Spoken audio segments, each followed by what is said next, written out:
നമുക്കിന്ന് വളരെ കളർഫുൾ ആയിട്ടുള്ള ബോംബെ ഹൽവ ഉണ്ടാക്കാം. വളരെ ടേസ്റ്റാണ് ഇത് കഴിക്കാനും. മാത്രമല്ല സാധാരണ ഹൽവ ഉണ്ടാക്കുന്ന സമയമൊന്നും ഇതിന് ആവശ്യമില്ല. ഒരു അരമണിക്കൂർ കൊണ്ടൊക്കെ നമുക്ക് ഈ ഹൽവ ഉണ്ടാക്കിയെടുക്കാൻ കഴിയും. ഇതിനു വേണ്ടി ഞാനിവിടെ എടുത്തിരിക്കുന്നത് 1/2 കപ്പ് കോൺഫ്ലവർ ആണ്. ഇതൊരു ബൗളിലേക്ക് ഇടാം.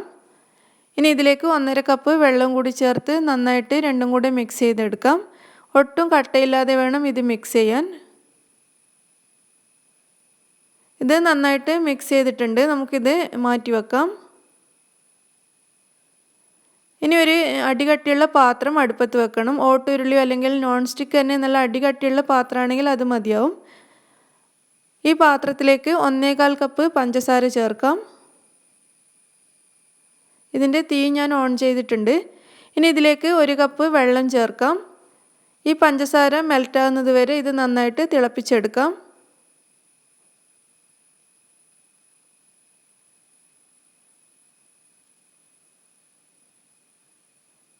നന്നായിട്ട് തിളച്ച് പഞ്ചസാര മെൽറ്റായിട്ടുണ്ട്. ഈ സമയത്ത് ഇതിലേക്ക് 1 ടീസ്പൂൺ ചെറുനാരങ്ങ നീര് ചേർക്കാം. അത് ചേർത്ത ഉടനെ ഒന്ന് നന്നായിട്ട് മിക്സ് ചെയ്ത് കൊടുക്കാം. ഇനി ഇതിലേക്ക് നമ്മൾ നേരത്തെ മിക്സ് ചെയ്ത് വെച്ച കോൺഫ്ലവർ മിക്സ് ചേർത്ത് കൊടുക്കാം. ചേർക്കുന്നതിന് മുന്നേ ഒന്നുകൂടി നന്നായിട്ട് മിക്സ് ചെയ്യാൻ മറക്കരുത്.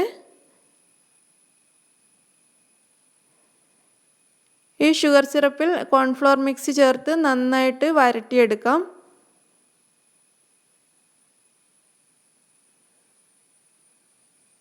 ഇത് കട്ടിയാവാൻ തുടങ്ങിയിട്ടുണ്ട്. കട്ടിയാവുന്ന സമയത്ത് ഇതുപോലെ ഒരു അവിടെ ഇവിടെയായിട്ട് കട്ട പിടിച്ചതുപോലെ ഉണ്ടാവും. അത് കുഴപ്പമില്ല. നന്നായിട്ട് വറ്റി വരുമ്പോൾ അത് ശരിയായിക്കോളും.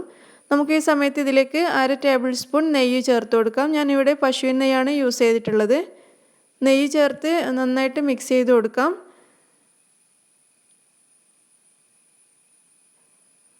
ഒരു 5 മിനിറ്റ് കഴിയുമ്പോൾ വീണ്ടും 1/2 ടേബിൾ സ്പൂൺ നെയ്യ് ഞാൻ ചേർത്തിട്ടുണ്ട്. ഇതുപോലെ ഇടയ്ക്കിടെ നെയ്യ് ചേർത്ത് കൊടുക്കണം.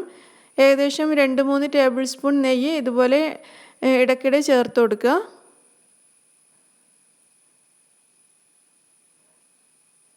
ഒരു 20-25 മിനിറ്റ് കൊണ്ട് തന്നെ ഈ ഹൽവ റെഡിയാവും. ഈ ഹൽവ നിർത്താതെ ഇതുപോലെ ഇളക്കിക്കൊണ്ടേയിരിക്കണം. അല്ലെങ്കിൽ ഇതിൻ്റെ അടിഭാഗം കട്ട പിടിച്ച് പോകും. മാത്രമല്ല ചിലപ്പോൾ കരിഞ്ഞു പോകാനും ചാൻസ് ഉണ്ട്. അതുപോലെ ഇടയ്ക്കിടെ നെയ്യ് ഒഴിച്ചു കൊടുക്കാനും മറക്കരുത്. നെയ്യ് ഒഴിച്ചു കൊടുത്തെങ്കിൽ നമ്മുടെ ഹൽവ നല്ല ടേസ്റ്റ് ഉണ്ടാവുള്ളൂ. മാത്രമല്ല നല്ല ഗ്ലോസി ആയിട്ട് ഇരിക്കാൻ വേണ്ടിയിട്ടും നെയ്യ് ഹെൽപ്പ് ചെയ്യും. ഹൽവ ഇവിടെ നന്നായിട്ട് വറ്റി വരാൻ തുടങ്ങിയിട്ടുണ്ട്. ഇതിലേക്ക് 3-4 തുള്ളി കളറ് ചേർത്ത് കൊടുക്കാം. ഞാൻ ഗ്രീൻ കളറാണ് ചേർക്കുന്നത്. നിങ്ങൾക്ക് ഇഷ്ടമുള്ള കളറ് ചേർത്ത് കൊടുക്കാം. ഒരു 4 തുള്ളി മാത്രമേ ഞാൻ ചേർത്തിട്ടുള്ളൂ. നല്ല കളറ് വേണമെന്നുണ്ടെങ്കിൽ ഒരു 5-6 തുള്ളി ചേർക്കാം. കളറ് ചേർത്ത് നന്നായിട്ട് ഇത് മിക്സ് ചെയ്തെടുക്കുക. ഇനി ഇതിലേക്ക് 1/4 ടീസ്പൂൺ അല്ലെങ്കിൽ 2-3 നുള്ള് വരെ ഏലക്കായ്പ്പൊടി ചേർത്ത് കൊടുക്കാം. ഒരു 1/2 ടേബിൾ സ്പൂൺ വരെ കശുവണ്ടി പൊടിച്ചത് ഞാൻ ചേർക്കുന്നുണ്ട്. അല്ലെങ്കിൽ ബദാമോ നിങ്ങൾക്ക് ഇഷ്ടമുള്ള നട്ട്സ് ചേർത്ത് കൊടുക്കാം.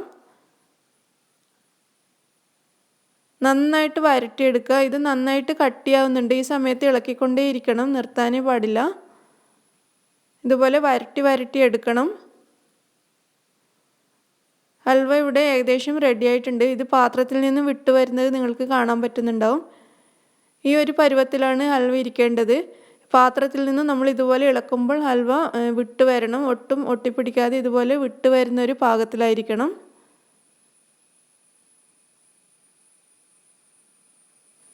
ഹൽവ ഇവിടെ റെഡിയായി കഴിഞ്ഞു. നമുക്കിത് അടുപ്പത്തുനിന്ന് മാറ്റിയിട്ട് നെയ്യ് പുരട്ടിയ ഒരു പാത്രത്തിലേക്ക് ഇത് ഒഴിച്ചു കൊടുക്കാം.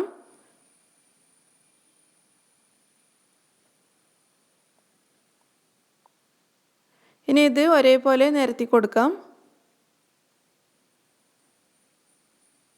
മുകളിൽ വേണമെന്നുണ്ടെങ്കിൽ ഇതുപോലെ അല്പം കശുവണ്ടിയോ അല്ലെങ്കിൽ ബദാമോ എന്തെങ്കിലും ചെറുതായിട്ട് ക്രഷ് ചെയ്തത് വെച്ച് കൊടുക്കാം.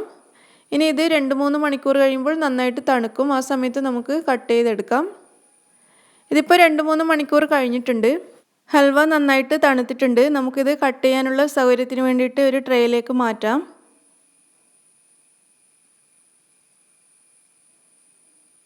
ഇനി നമുക്കിത് കട്ട് ചെയ്തെടുക്കാം. ഇഷ്ടമുള്ള വലിപ്പത്തിൽ കട്ട് ചെയ്തെടുക്കാം.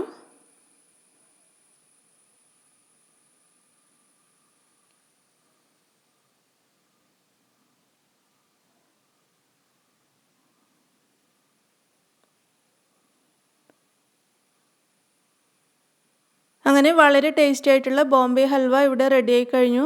നിങ്ങളെല്ലാവരും ട്രൈ ചെയ്ത് നോക്കണം. നിങ്ങൾക്ക് എന്തായാലും ഇഷ്ടമാവുമെന്ന് വിചാരിക്കുന്നു. ഇഷ്ടമാവുകയാണെങ്കിൽ ലൈക്ക് ചെയ്യാനും ഷെയർ ചെയ്യാനും മറക്കരുത്. നിങ്ങളുടെ അഭിപ്രായങ്ങൾ അറിയിക്കണം. അതുപോലെ എൻ്റെ ചാനൽ സബ്സ്ക്രൈബ് ചെയ്യാത്തവരാണെങ്കിൽ സബ്സ്ക്രൈബ് ചെയ്യാൻ മറക്കരുത്. താങ്ക്